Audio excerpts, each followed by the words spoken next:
Papa Leo amezitaka Ukraine na Urusi kupata ujasiri wa kufanya mazungumzo ya moja kwa moja ili kumaliza vita vinavyoendelea nchini Ukraine. Waumini matumaini tuendelee kujua kama Kristo ni kati yetu, ni pamoja na sisi, na ni yeye ndiye Mwokozi, chemchemu ya uzima na ya amani. Waumini wa Kikristo kutoka madhehebu mbalimbali wamejumuika kanisani kuadhimisha siku kuu ya Krismasi. Na swali ni je, siku kuu hii ya Krismasi inafaa kusherekewa vipi? Wale vijana wadogo unajua wanapenda kunywa mvinyo.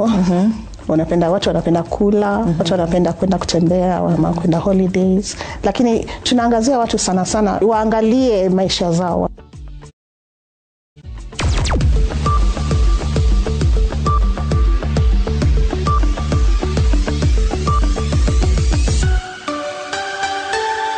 Kwanza ni taarifa ya habari za dunia. Jina langu ni Beldeno Waliaula. Papa Leo amezitaka Ukraine na Urusi kupata ujasiri wa kufanya mazungumzo ya moja kwa moja ili kumaliza vita, wakati hotuba yake ya kwanza ya Krismasi katika uwanja wa Mtakatifu Petro. Alitoa wito wa kukomeshwa kwa mizozo kote duniani wakati hotuba yake ya Ubi et Obi, ambayo kwa kawaida hutolewa na Papa siku ya Krismasi kwa waumini waliokusanyika katika jiji la Vatican. Nastia Mohamed na maelezo zaidi.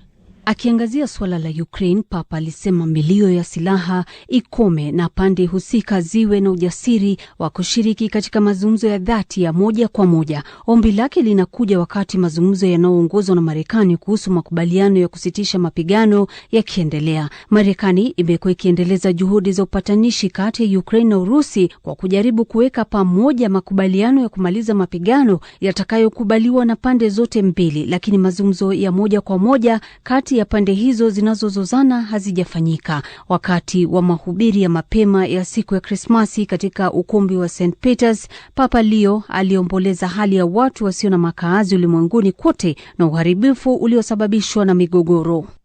Helikopta ya kampuni ya uokoaji ya Kilimed Air Aviation imepata ajali katika mlima Kilimanjaro nchini Tanzania, kusababisha vifo vya watu wote 5 waliokuwemo kwenye helikopta hiyo, wakiwemo raia wa kigeni na rubani.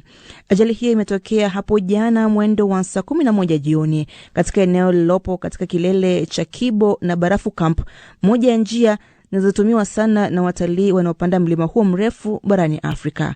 Mbaraka Abdalla anaarifu zaidi. Kamanda wa polisi mkoa wa Kilimanjaro, Simon Maigwa, amethibitisha kutokea kwa ajali hiyo, akieleza kuwa helikopta hiyo iliyokuwa imebeba watu hao 5 ilikuwa katika zoezi la kuwachukua wagonjwa waliokuwa mlimani. Kwa mujibu wa taarifa rasmi, waliopoteza maisha ni Plos David na Plosova Anna, raia wa Jamhuri ya Czech.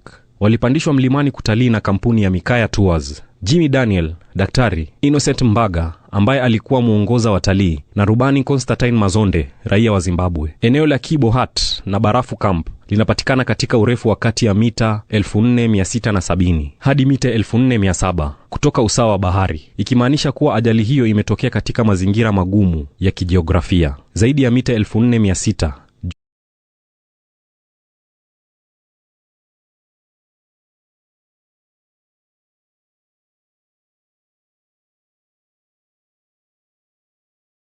juu ya usawa wa bahari. Kiongozi mmoja wa Bangladesh, Tariq Rahman, wa chama kimoja kikubwa cha Bangladesh National Party, alikuwa uhamishoni, amerejea nchini humo baada ya miaka 17 na kuahidi kuunganisha watu wa dini zote. Kiongozi huyo alikaribishwa na maelfu ya watu na kuwataka raia wa taifa hilo kuungana ili kutengeneza taifa hilo liwe lenye ushikamano. Rahman, ambaye ni mwanawe waziri mkuu wa kitambo wa taifa hilo Begum Khaleda Zia, anatarajiwa kuwania kiti cha urais mwaka ujao. Unaendelea kusikiliza taarifa za habari za dunia kutoka hapa idhaa ya Kiswahili ya BBC. Jeshi la Ukraine limesema wameshambulia kampuni ya mafuta ya Urusi eneo la Rostov kusini mwa taifa hilo. Wakazi wa eneo la Novochastik kupitia mtandao wa kijamii wamesema kituo hicho kilishambuliwa kutoka angani, huku moshi mkubwa ukionekana ukitoka katika kampuni hiyo.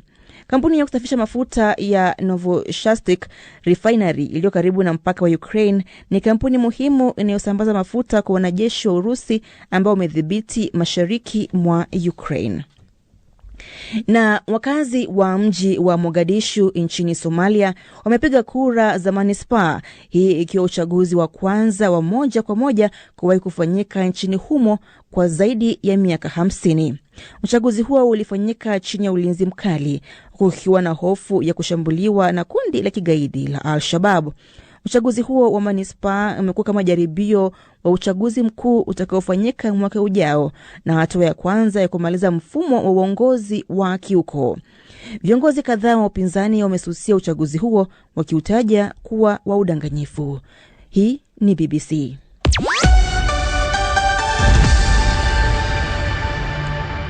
Taarifa ya habari za dunia imesomwa na Beldin Waliaula. Haya ni matangazo ya Dira ya Dunia kutoka idhaa ya Kiswahili ya BBC. Inapatikana katika tovuti yetu bbcswahili.com na vile kwenye ukurasa wetu wa Facebook BBC Swahili. Yako pia kupitia redio washirika wetu mbalimbali kama vile Voice of Murahabura na Voice of Busoga nchini Uganda, lakini pia County FM nchini Kenya, Nyota FM Kenya, Abud FM, CGFM nchini Tanzania.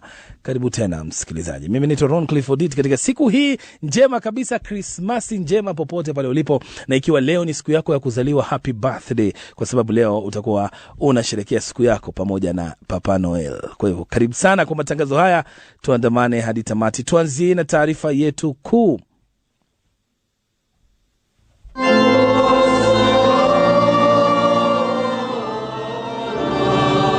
Papa Leo ametoa baraka yake ya kwanza ya Krismasi kutoka kanisa la Mtakatifu Petro Alhamisi, akipigia jeki kuwepo kwa amani kwa ulimwengu mzima na kulaani mateso na hali ambayo Palestina huko Gaza wanavyoishi, na pia kutaja vita vya Ukraine na Urusi ambazo Papa Leo amezitaka Ukraine na Urusi kupata ujasiri wa kufanya mazungumzo ya moja kwa moja ili kumaliza vita. Alitoa wito kwa kukomeshwa kwa mizozo kote duniani wakati wa hotuba yake ambayo kwa kawaida hutolewa na Papa siku ya Krismasi kwa waumini waliokusanyika katika jiji la Vatican. Wacha tuwaombee watu waliouawa kishahidi wa Ukraine. Tunaomba kuwe na utulivu na milio ya silaha kusitishwa, na wanaohusika pande zote mbili wajitolee kwa jumuiya ya kimataifa, wapate ujasiri wa kushiriki katika mazungumzo ya dhati, ya moja kwa moja na ya heshima. Akiangazia swala la Ukraine, Papa Leo alisema milio ya silaha ikome na pande husika ziwe na ujasiri wa kushiriki katika mazungumzo ya dhati ya moja kwa moja. Ombi lake linakuja wakati mazungumzo yanayoongozwa na Marekani kuhusu makubaliano kusitishwa mapigano yakiendelea. Marekani imekuwa ikiendeleza juhudi za upatanishi kati ya Kiev na Moscow kwa kujaribu kuweka pamoja makubaliano ya kumaliza mapigano yatakayokubaliwa na pande zote mbili, lakini mazungumzo ya moja kwa moja kati ya pande hizo zinazozozana hazijafanyika katika duru ya hivi punde ya juhudi za kidiplomasia. Wakati wa mahubiri ya mapema siku ya Krismasi katika ukumbi wa St. Peters, Papa Leo aliomboleza hali ya watu wasio na makazi ulimwenguni kote. Papa Leo alisema anasikitishwa na hali ya watu wa Gaza. Ndugu na dada wapendwa, kwa kuwa neno hili lilifanywa kuwa mwili, wanadamu sasa wanazungumza, wakimlilia Mwenyezi Mungu kwa hamu ya Mungu. Neno hilo limeweka hema lake dhaifu kati yetu. Je, basi hatuwezi kufikiria juu ya mahema huko Gaza yanayoharibiwa na mvua pamoja na upepo na baridi, na yale ya wakimbizi wengine wengi na watu waliohamishwa katika kila bara, au ya makazi ya muda ya maelfu ya watu wasio na makazi katika miji yetu wenyewe? Papa Leo pia alikashifu machafuko na migogoro inayokumba sehemu nyingine za dunia, ikiwa ni pamoja na Thailand na Cambodia ambako mapigano mabaya ya mpaka yamepamba moto licha kusitishwa kwa mapigano mwezi Julai. Aliomba kwamba urafiki wa kale wa mataifa ya kusini mashariki mwa Asia urejeshwe na kufanya kazi kuelekea upatanishi. Gaza imeharibiwa na mashambulizi ya Israel katika vita vya miaka miwili vilivyochochewa na shambulizi la Hamas dhidi ya Israel tarehe 7 Oktoba mwaka 2023. Dhoruba za majira ya baridi zimeongeza hali kuwa mbaya zaidi kwa wakazi wa eneo hilo wa milioni 2.1. Karibu wote wamehamishwa. Mashirika ya misaada yameitaka Israel kuruhusu mahema zaidi na vifaa vinavyohitajika haraka kuingia Gaza. Kogat, chombo cha kijeshi cha Israel kinachodhibiti vifuko vya mpaka wa Gaza, kimetupilia madai ya vikwazo kwa maksudi vya misaada, kikisema karibu mahema 1310 zime